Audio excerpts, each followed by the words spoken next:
Dans cette vidéo, je vais vous expliquer ou tenter de vous rendre compréhensible ce qu'est la technique du sfumato. Alors donc dans un premier temps, il faut dire que cette technique a été affinée et mise au point par le grand homme de la Renaissance qu'est Léonard de Vinci. Alors c'est quoi? Donc c'est une technique qui s'applique uniquement à la peinture. Voilà, on va la définir dans un premier temps. Donc, sfumato, ça veut dire quoi? C'est encore un mot italien. Ça veut dire enfumer. L'idée de couvrir l'œuvre d'un genre de brume, comme ça, hein, afin de ne plus voir les contours des objets, des visages, des éléments donc présents sur la toile, et ainsi qu'à ne plus voir les traits de pinceau. Pour ne garder que quoi? Eh bien, des masses vibratoires d'ombre et de lumière. Alors, je rappelle que quand on voit, qu'est-ce qu'on voit?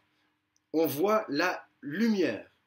Donc, ça veut dire quoi? Ça veut dire que la lumière vient entrer donc par notre iris, va être colorée par des éléments qui se trouvent dans la pupille et ça va être projeté sur notre rétine.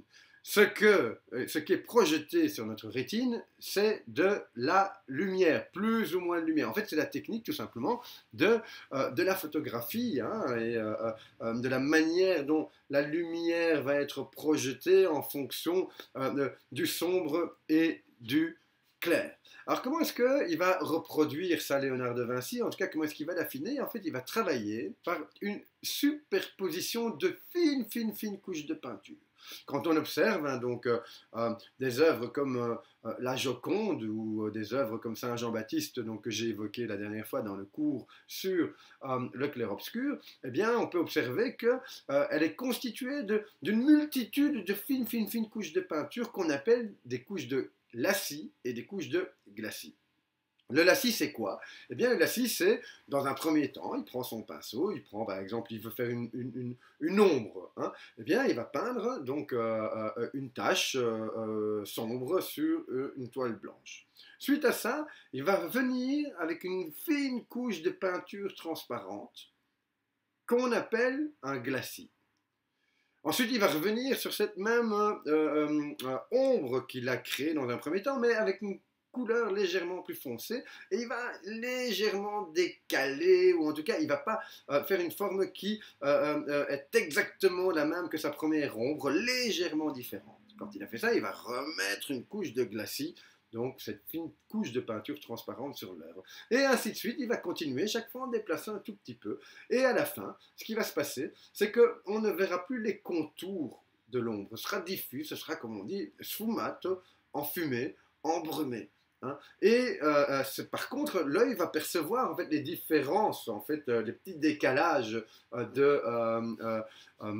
des couches de lacis. On n'en a pas conscience, mais l'œil va le percevoir et ça va justement perturber l'œil et il ne va pas pouvoir se focaliser sur l'ombre et donc ça va être diffus. En fait, on détourne l'attention du regard hein, par cette superposition de couches légèrement décalées, pardon. Donc on a ces masses vibratoires qui ressortent. Alors pour illustrer ça, je vais évidemment vous prendre l'œuvre la plus célèbre de Léonard de Vinci et il s'agit de la Joconde. Observons cette Joconde par rapport donc au sfumato, hein, on est bien d'accord. Hein. Donc observons donc le visage de cette Joconde. Vous verrez qu'on ne discerne pas bien les contours, il n'y a pas de lignes là-dedans, il n'y a pas de traits, ce sont toutes des ombres et des lumières, des masses d'ombres et de lumière qui sont de l'ordre du vibratoire. Alors évidemment, quand on regarde ça, donc ça se rapproche presque d'une photographie. Hein, c'est l'œuvre dont Léonard de Vinci était le plus fier, qu'il a transporté pendant toute sa vie hein, dans tous ses voyages, dont je parlerai encore plus tard, et ce jusqu'en France, pays où il est décédé.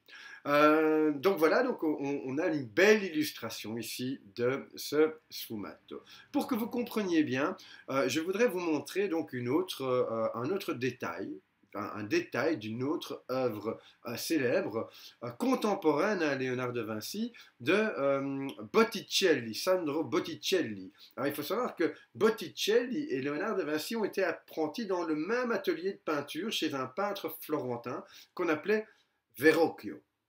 Et observez la différence de représentation du monde, graphique du monde. Et c'est un contemporain et il est également célèbre. Observez, voilà, donc c'est le visage de la Vénus, de la naissance de Vénus, dont on parlera évidemment encore dans les détails. Regardez un petit peu la différence. Ici, ouais, c'est bien fait, c'est réaliste, on est d'accord, c'est très beau, hein, mais il n'en reste pas néanmoins que on voit les traits. Le sfumato est moins net, les ombres sont moins réalistes, hein, on le voit comme ça. Alors bon, vous le regardez, vous ne le verrez pas peut-être immédiatement, et c'est pour ça que j'ai décidé de vous mettre l'un à côté de l'autre le visage de la Joconde et le visage de la Vénus. Vous voyez, dans la Vénus, on s'approche beaucoup plus de quelque chose qui serait de l'ordre de la bande dessinée, hein, alors que de l'autre côté, Léonard de Vinci, donc contemporain encore une fois, il se rapproche plus de quelque chose qui va vers la photographie. Donc évidemment, le visage de la Mona Lisa, de la Joconde, est beaucoup plus réaliste que le visage de la Vénus de Botticelli. Bon voilà, donc vous comprenez un petit peu donc, le sens de cette technique, ou en tout cas le résultat qu'on obtient suite à l'usage de cette technique, le sfumato. Juste pour le plaisir, on va faire un gros plan sur la bouche de la Joconde, de la Mona Lisa. Regardez la finesse du trait, regardez la finesse de l'ombre. On voit aucun trait, on voit aucun bord, c'est juste suggéré, une légère ombre qui va apparaître comme ça, hein, et qui va dessiner les contours de la bouche, hein, mais également du nez. Donc voilà, donc, c'est peut-être une des raisons pour laquelle cette œuvre est restée aussi célèbre dans l'histoire de l'art, mais peut-être pas uniquement, hein. Et en effet, nous en parlerons quand nous verrons Léonard de Vinci.